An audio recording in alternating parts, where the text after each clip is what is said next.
Bueno, la lección se llama el derecho de Dios. Es la adoración de Dios, debe de ser en espíritu y en verdad. Veamos el primer mandamiento de Dios, que es el más expresivo. Eso quiere decir que es el enunciado de sí mismo, es el creador primero y el liberador en segundo. ¿Por qué quiere decir que es el creador primero? Porque dice el término que dice, yo Yahvé soy tu Dios, tu creador. Y es liberador porque él ha sacado al pueblo de Egipto. Por eso esos dos términos que dice que es el creador primero y el liberador en segundo. La ley del amor de un Dios que es amor. Dios descubre su esencia divina, amor. Los que no actúan su ley le odian y los que lo observan le aman. Así es Dios, esta semblanza primera de cómo es el Dios que Israel habrá de adorar y de obedecer. Podemos encontrar en el Salmo 19, versículo 10 y 11, que dice: el temor del Señor es un diamante que dura para siempre. Los juicios del Señor son verdad y todos por igual se verifican. Son más preciosos que el oro, valen más que montones de oro fino, más que la miel es su dulzura, más que las gotas del panal. Entonces, todo esto que expresa es como la miel, y la miel pues que es dulce, no es dulzura. Entonces, todo eso expresa que es qué tan bondadoso y lo dulce que es nuestro Señor Jesucristo. Entonces, por eso dice que aquí es un Dios de amor, es un Dios dulce, es un Dios bondadoso. En esta lección podemos ver que la religión, un concepto de qué es religión, esto lo hemos visto también en algunas lecciones. Religión es relación. ¿Qué es la religión? Pues la religión es una actitud que toma el hombre a relacionarse con él. Aquí hay que se divide en dos partes. Hay dos partes que junto con este tema está el culto y la adoración. El culto es el honor que se atributa a un personaje que destaca por sus cualidades para dar al público un reconocimiento de sus virtudes. Y la adoración es manifestar por actos externos la suma reverencia y acatamiento que debemos a Dios.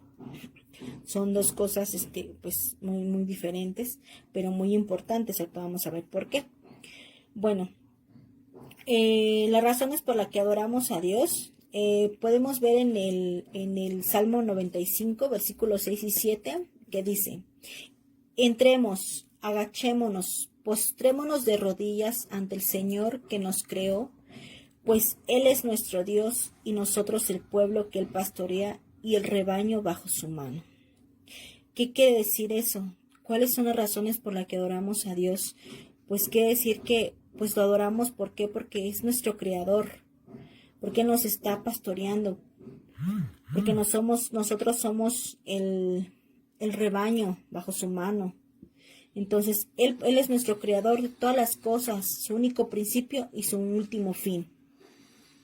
Por eso nos está diciendo que nos agachemos, que nos postrémonos de rodillas ante Él, ante nuestro Señor, que lo adoremos. Hay otras formas de adorar, de adorarle. Estos son varias, algunas de ellas se puede hacer mediante actos internos y externos. ¿Qué son los actos internos? Los actos internos son espirituales y los actos externos son los que participan en el cuerpo. Hay otros actos que son actos personales, son los que el hombre realiza aisladamente, comunitarios para adorar. Entonces, cuando se pueden estar en todos, en la iglesia, en comunidad, pues ahí están adorando. Lo podemos ver en Salmo 96, 7 y 8. También hay actos privados que son de adoración, son los que se realizan sin carácter oficial. Y los otros actos ordinarios, que son los que se rodean de la sencillez, de las cosas diarias. Las solemnes y aquellas que se revisten con ceremonias religiosas. ¿Cuál es el principal acto de adoración? Bueno, pues el principal acto de adoración es el sacrificio. ¿Qué significa sacrificio? Sacrificio viene del latín sacrum, que significa sagrado, y facere, hacer, que es el acto de adoración supremo y externo y público. Existen estos hay unos conceptos que es diversidad de cultos. ¿Qué es diversidad de cultos? Es el culto a Dios, es el que se le rinde como nuestro Criador, del Señor y último fin, y se le dice culto de adoración. Hay otro que es el culto a los santos, pero es que es el culto de los santos, es una admiración hacia ellos por sus virtudes, con anhelos de imitarlos y congraciarse con ellos. Es una manera de admirar todas aquellas virtudes que ellos estuvieron en su momento. Existen varias clasificaciones del culto. Una se llama latria. Es el nombre que se le da al culto de adoración debido únicamente a Dios. Dulia es el culto que le damos a los santos y a los ángeles. Hiperdulia es el culto superior que le damos a nuestra Santísima Virgen María. En esta lección vimos también unos cultos por medio de imágenes. Luego a veces hay controversias con esto, ¿no? Que por qué nosotros vemos a los santos, a las imágenes, etcétera, ¿no? Bueno, también a veces no hay que caer tanto en que hay que en todo eso, ¿no? O sea, nos está viendo aquí por qué el culto por medio de imágenes, ¿no?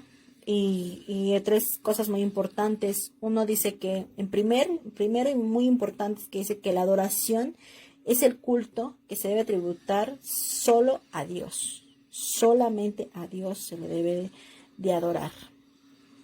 Y que el culto ante una imagen es manifestación exterior de la veneración y honor que sentimos hacia el santo. Es como lo repetí hace ratito, ¿no? Es como imitar sus virtudes. Todo aquello que ellos tuvieron, pues imitar sus virtudes. Y que la veneración perfecta del santo en nuestra devoción consiste en imitar virtudes, lo que acaba yo de decir, ¿no? O sea, no es estar adorando ante una imagen, ¿no? Tenemos también nosotros saber todo eso, que pues el culto ante una imagen es venerarlo.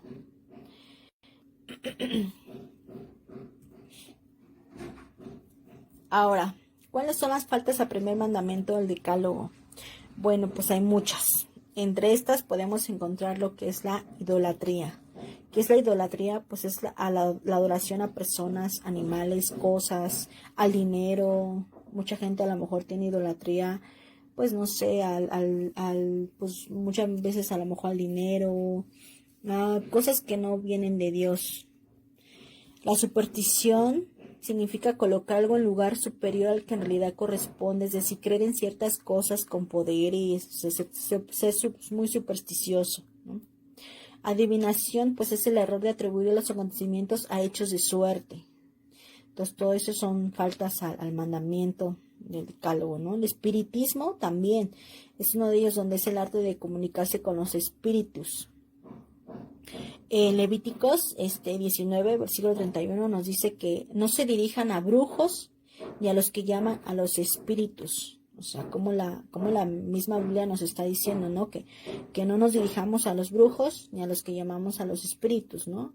Y pues sí, o sea, realmente a veces pues mismos nosotros caemos en todo eso, en supersticiones, que en ver los horóscopos, que leer la mano, que todo eso, ¿no? Y pues no, esto está mal, eso no debemos de hacerlo porque pues faltamos al primer mandamiento del Decálogo, ¿no? Como nos está diciendo, ¿no? Y entonces la misma Biblia nos dice que pues no debemos de dirigirnos a ese tipo de personas, ¿no? Y la religión, que es la oposición a la religión y a toda forma de culto con Dios. Hay uno muy importante, que es la adoración en espíritu y en verdad.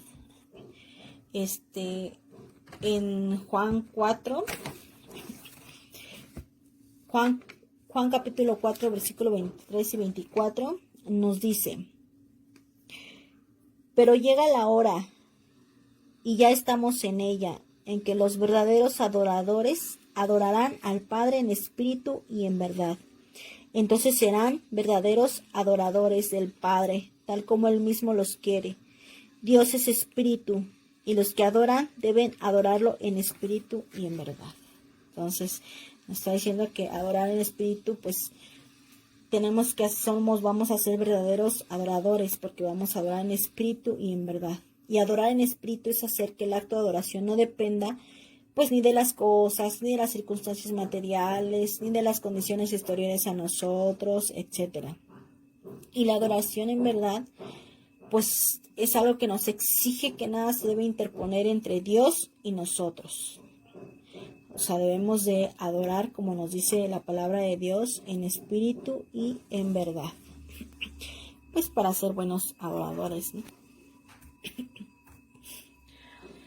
Pasamos a nuestro cuestionario.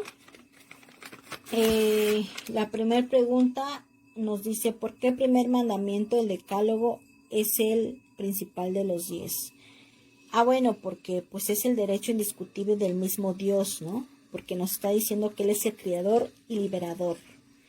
Creador porque dice, yo Yahvé soy tu creador, y liberador porque pues liberó al pueblo de Egipto, ¿no? Porque es un Dios de amor. Es un Dios que nos enseña a amar, ¿no? Como nos decía el Salmo, ¿no? Que es como la miel dulce, ¿no? Es como la miel dulce, misericordioso. El segundo dice, ¿qué relación existe entre la adoración, el culto y el sacrificio? Bueno, pues que todas las tres pues son formas de adorarle a Dios. Esas tres formas, ¿no? El 3. ¿En qué se distingue el culto a Dios del culto de los santos? Bueno, pues como decía yo hace rato, ¿no? En la lección, que el culto a los santos es una admiración a sus virtudes. Y el culto a Dios es una adoración a nuestro mismo Dios por ser que por nuestro ser, nuestro creador, ¿no? A Él se le adora. Y a los santos, pues, o sea, solamente se les admira por sus virtudes, por lo que ellos hicieron, ¿no?